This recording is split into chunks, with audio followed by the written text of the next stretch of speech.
नमस्कार प्यारे बच्चों, संस्कृत शिक्षण की इस कक्षा में मैं आप सभी का हार्दिक स्वागत करता हूं। प्रस्तुत है कक्षा 5 के विद्यार्थियों के लिए पाठ संख्या 2 लंग लकारः। जिन क्रिया शब्दों से क्रिया के पूर्ण होने का बोध होता है वे भूतकाल के क्रियापद कहलाते हैं। संस्कृत में भूतकाल के लिए लंग लकार का प्रयोग होता है। जैसे स विद्यालयम अगच्छत, वह विद्यालय गया था।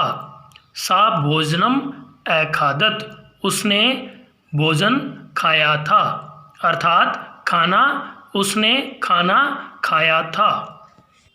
आइए बच्चों, अब हम लंग लकार के प्रत्ययों का अध्ययन करते हैं। लंग लकार के प्रत्यय पठ धातु के साथ। प्रथम पुरुष, एकवचनम, द्विवचन, बहुवचन। प्यारे बच्चों, सबसे पहले हमें यह समझना होगा कि प्रथम पुरुष कहते किसे है। जो हमारा इंग्लिश में थर्ड पर्सन होता है वह संस्कृत में प्रथम पुरुष होता है, अर्थात ही, सी, इट, दे और किसी का नाम हो तो वह प्रथम पुरुष होगा। अर्थात वह जो है, वह शब्द जो है वह सर्वनाम के रूप में जब हम प्रयोग करते हैं तो वह प्रथम पुरुष कहलाता है। वह चाहे वो पुल्लिंग का हो, चाहे वो नपुंसकलिंग का हो, चाहे वो स्त्रीलिंग का हो, वह जब भी आएगा तब हम प्रथम पुरुष कहेंगे। और तुम जो है, यू जो हमने इंग्लिश में पढ़ा, यू जो सेकंड पर्सन होता है वह संस्कृत में मध्यम पुरुष होता है, और आई जो फर्स्ट पर्सन होता है वह संस्कृत में उत्तम पुरुष होता है। अर्थात प्रथम पुरुष कौन हुआ? वह, अर्थात एक वचन में वह, द्विवचन में वे दोनों और बहुवचन में वे सब। ये प्रथम पुरुष हुआ। कौन? वह एक वचन का, वे दोनों द्विवचन में और वे सब बहुवचन में। ऐसे ही मध्यम पुरुष में हम बात करें तो तुम एक वचन में, तुम दोनों द्विवचन में और तुम सब बहुवचन में रूप बनेगा मध्यम पुरुष के साथ। उत्तम पुरुष में मैं एक वचन में, हम दोनों द्विवचन में और हम सब बहुवचन में। तो अब अगर हमें संस्कृत में वाक्य बनाना है वह पढ़ा था तो बनेगा स अपठत, वे दोनों पढ़े थे तो तौ अपठताम, वे सब पढ़े थे ते अपठन। ऐसे ही जब हमें वाक्य बनाना है तुम पढ़े थे तो क्या होगा? त्वम अपठः, तुम दोनों पढ़े थे तो क्या बनेगा? युवाम अपठतम।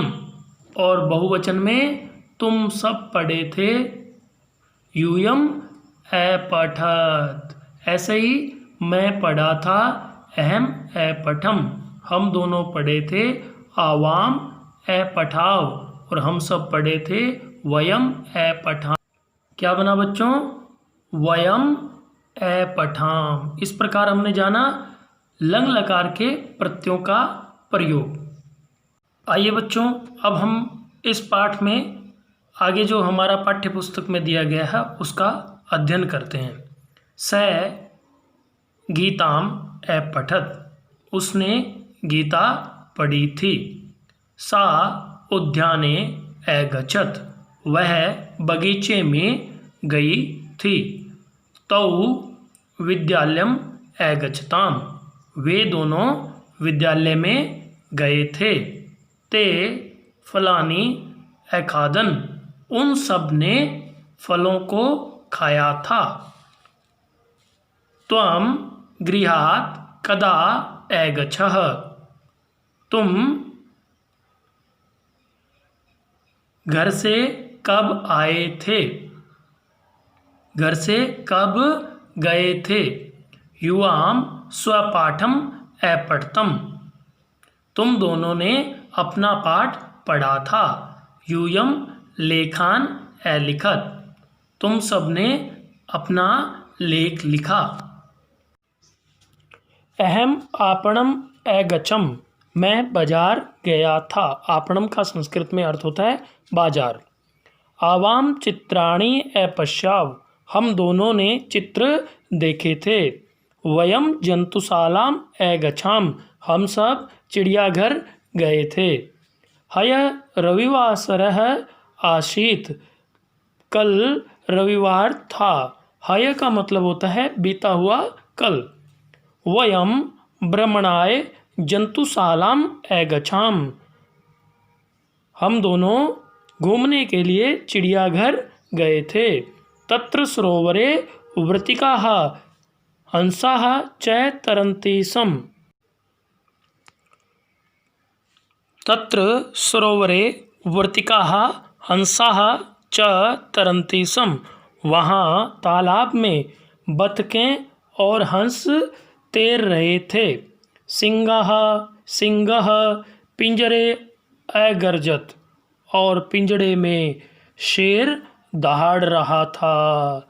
द्वौ मृगौ इतः ततः अधावताम, और दो हिरन इधर उधर दौड़ रहे थे।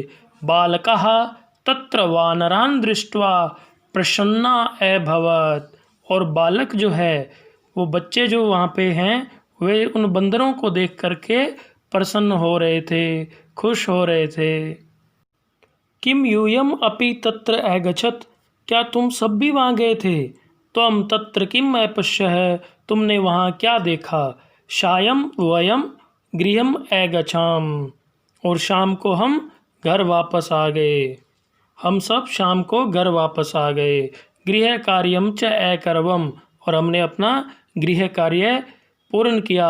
अहम दुग्धम अपिबम, और मैंने दूध पिया था। पश्चात शयनाय अगच्छम, और उसके बाद सोने के लिए चला गया। आइए प्यारे बच्चों, अब हम इस पाठ के शब्दार्थों को समझते हैं। अगच्छत गया था, अगच्छत गया था। कदा कब, कदा कब। तरन्ति सम तैरती थी, तरन्ति सम तैरती थी। शयनाय सोने के लिए, शयनाय सोने के लिए। हय बीता हुआ कल, हय बीता हुआ कल। वर्तिका बतखें, वर्तिका बतखें। पंजरे पिंजरे में, पंजरे पिंजरे में। अगर्जत गरजता था, अगर्जत गरजता था। नई धातुएं। धातु का अर्थ प्यारे बच्चों होता है क्रिया के मूल रूप को धातु कहते हैं। दृश्य, दृश्य माने देखना। पिब, पिब माने पीना। भू, भू माने होना। और लिख, लिख माने लिखना। नए अव्यय, अव्यय या अविकारी शब्द वे होते हैं जिन पे किसी भी लिंग वचन का प्रभाव न पड़ता हो, उसे अविकारी शब्द कहते हैं। इसमें है हय बीता हुआ कल, और इतस्ततः, इत ततः इधर उधर।